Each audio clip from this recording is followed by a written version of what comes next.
Et tout de suite un point sur l'actualité, le journal donc de 8h avec la rédaction et Audrey Bourdier. Bonjour Audrey. Bonjour Nathan, bonjour à tous. Quels sont les titres de ce vendredi 28 août ? Le Secours populaire des Deux-Savoie fait appel à la solidarité demain.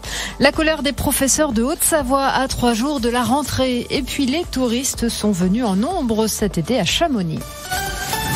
Et d'abord, on commence par ce nouveau point sur l'épidémie. Alors que plus de 6000 nouveaux cas ont été enregistrés hier, le Premier ministre et le ministre de la Santé ont pris la parole. 21 départements sont désormais classés en zone de circulation active, principalement en PACA et en Île-de-France. Le port du masque est d'ailleurs obligatoire depuis ce matin dans tout Paris. Quant aux laboratoires, ils devront s'organiser pour réaliser jusqu'à 1 million de tests par semaine. Pour l'instant, ils ont du mal à faire face à l'importante demande. Une première victoire pour les associations de protection animale. La chasse à la glu, une méthode de chasse des oiseaux très controversée, est interdite cette année pour les grives et les merles. Cette décision est temporaire en attendant la décision de la Cour de justice de l'Union européenne. Le Secours populaire prépare sa rentrée.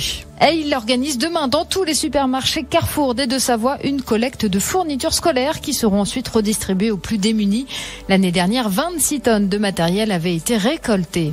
Les professeurs en colère aussi se mettent en ordre de marche. Hier, des membres des Stylos Rouges, ce collectif soutenu par des syndicats, se sont réunis devant le siège de l'inspection académique de Haute-Savoie à Annecy pour réclamer plus de moyens humains et des augmentations de salaire. Ils estiment les dernières annonces du gouvernement insuffisantes. Manifestation également devant l'hôpital de Chambéry hier. Des étudiants de l'Institut de formation en soins infirmiers se sont réunis équipés de seaux remplis de lessive. À cause du coronavirus, ce sont désormais à eux de laver leurs blouses à haute température tous les jours. Jusqu'à présent, c'était la blanchisserie de l'hôpital qui s'en chargeait.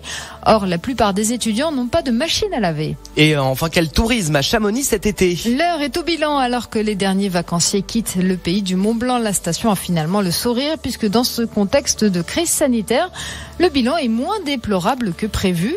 Le maire de Chamonix est Éric Fournier. La saison d'été s'est presque moins mal passée que prévu, donc on s'en réjouit, notamment sur la fin du mois de juillet et les 15 premiers jours d'août qui ont été très fréquentés. Les Français sont revenus à la montagne, on en est heureux. Le bilan global sur le mois d'août, il devrait être, je pense, quasiment à l'équilibre par rapport à ce qu'on connaissait d'habitude, ou peut-être légèrement en dessous compte tenu de la fréquentation de la dernière semaine avec l'absence de l'UTMB plus faible. Mais honnêtement, août sera un mois assez correct, oui. Les professionnels du tourisme se tournent désormais vers la saison hivernale où cette fois la concurrence sera beaucoup plus rude face aux autres stations.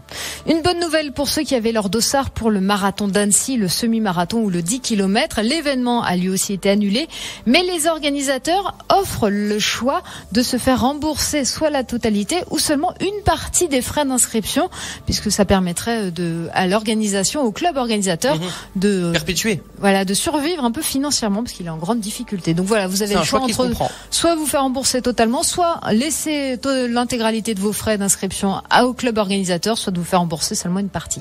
Et ben voilà, donc ça c'est bon à savoir et c'est très bien aussi pour la solidarité évidemment post-Covid. Merci Audrey, on se retrouve à 8h30 pour un autre point sur l'actualité. À tout à l'heure. À tout à l'heure. La couleur du ciel à présent.